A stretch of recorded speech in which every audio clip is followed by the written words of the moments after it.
जंगल में भोजन की बहुत कमी हो गई थी। इस कारण सभी पक्षी बहुत परेशान थे। वो सब एक पेड़ पर बैठे हुए थे कि चिड़िया अपने दोस्तों से कहती है, कबूतर भैया, मैंने आज एक सपना देखा है कि जंगल की दूसरी दिशा में पहाड़ों के पास एक गुफा है जिसमें ढेर सारा भोजन पड़ा है। भोजन तो इतना ज्यादा है कि हम सब भी खाएं तो कभी खत्म ना हो।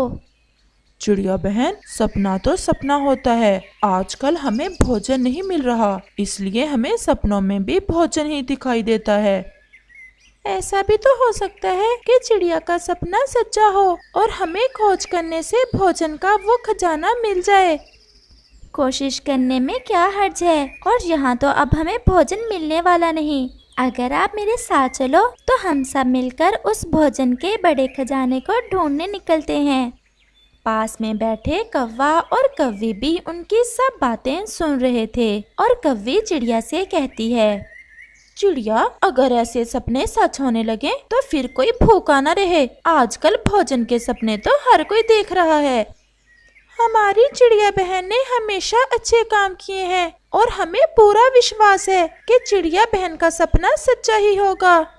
तो फिर दोस्तों, चलो हम भोजन की खोज में निकलते हैं।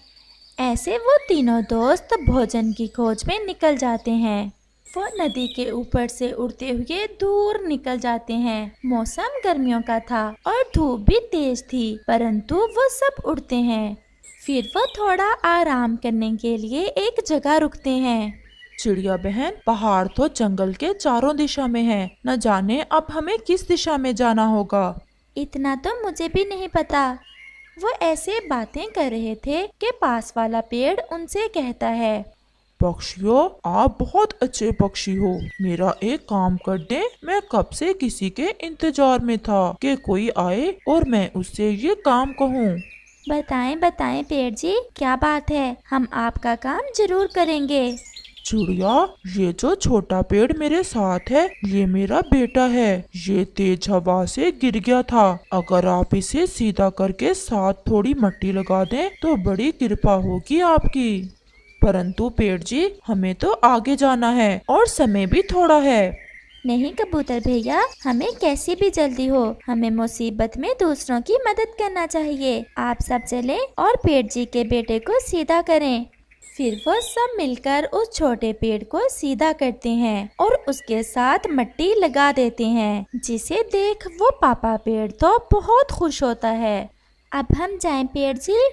मुझे पता है आप भोजन की खोज में जा रहे हैं। मेरे पास कोई फल नहीं है। अगर होता तो मैं वो फल जरूर आपको दे देता, परंतु मैं आपकी मदद करूंगा। आप यहाँ से पूर्व वाली दिशा में जाएं, वहाँ आपको कुछ ना कुछ जरूर मिलेगा। फिर वो सब पूर्व वाली दिशा में चले जाते हैं। कालू जी, अगर उस चिड़िया का सपना सच्चा हुआ तो फिर वो सब भोजन खाएंगे और हम भूख से मरेंगे। क्यों ना हम भी उनके पीछे ही जाएं और हम भी भोजन का खजाना ढूंढ लें। गौरी, मैं भी यही सोच रहा था। यहाँ बैठने से तो पेट भरेगा नहीं, हमें भी कुछ ना कुछ करना होगा। ऐसा कहते हुए कौवा और कव्वी भी वहाँ से उड़ते हैं। फिर कौवा और कव्वे भी उसी पेड़ के पास से गुजरते हैं और वो पेड़ उन्हें आवाज देता है, कव्वे और कव्वी, ठहरो, मेरा एक काम करते जाओ, मेरी बात सुनो। वो दोनों पेड़ की आवाज सुनकर वहाँ रुकते हैं।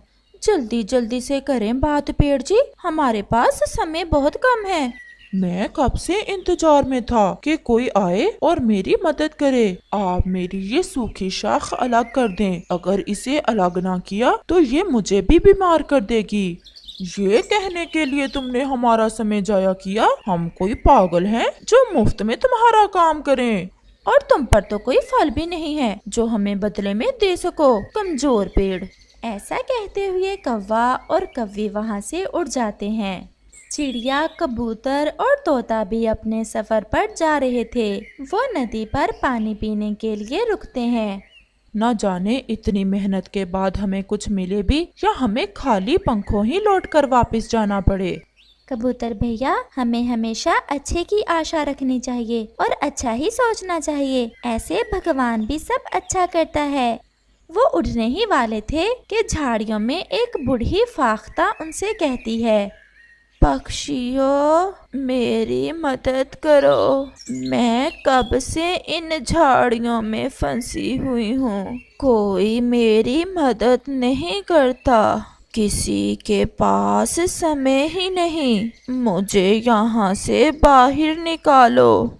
ये सुनकर तोता बोलता है, अगर हम फाख्ता को झाड़ियों से निकालने लगे तो हमें देर हो जाएगी, हमें जल्दी से आगे बढ़ना होगा। तोते भैया, आपने भी कबूतर वाली बात ही की, हमें भोजन मिले ना मिले, देर हो या अंधेर, कैसी भी जल्दी हो, हमें दूसरों की मदद करना होगी। फिर चिड़िया अपनी चोंच से वो झाड़ियाँ हटाती है और उस फाख्ता को वहाँ से आजाद करती है। जैसे ही चिड़िया फाख्ता को आजाद करती है तो वो फाख्ता एक सुंदर सी परी में बदल जाती है, जिसे देख वो सब तो डर जाते हैं। डरो ना पक्षियों, ये सब तो आपकी परीक्षण थी। वो पेड़ भी और बूढ़ी फाख्ता भी, अब आप जाएं, थोड़ी ही आगे मीठे फल आपका इंतजार कर रहे हैं, जाएं और अपने हिस्से के फल ले लें। परंतु सुंदर परी, ये तो बताती जाओ आप कौन हो। मैं मदद करने वाली परी हूँ, और जो पक्षी नेक होता है और दूसरों की मदद करता है, मैं उसकी मदद करती हूँ, अब आप जाएं। ऐसा कहते हुए वो परी वहाँ से गायब हो जाती है। कबूतर, तोता और चिड़िया भी खुशी खुशी वहाँ से आगे बढ़ते हैं। थोड़ा ही आगे उन्हें एक गुफा नजर आती है। वो सब उस गुफा में चले जाते हैं। गुफा में तो इतना ज्यादा भोजन और मीठे मीठे फल थे कि वो सब तो देख हैरान हो जाते हैं। वो भूखे थे और ऐसे फल देख वो तो बहुत खुश होते हैं और वो सब फल खाने लग जाते हैं।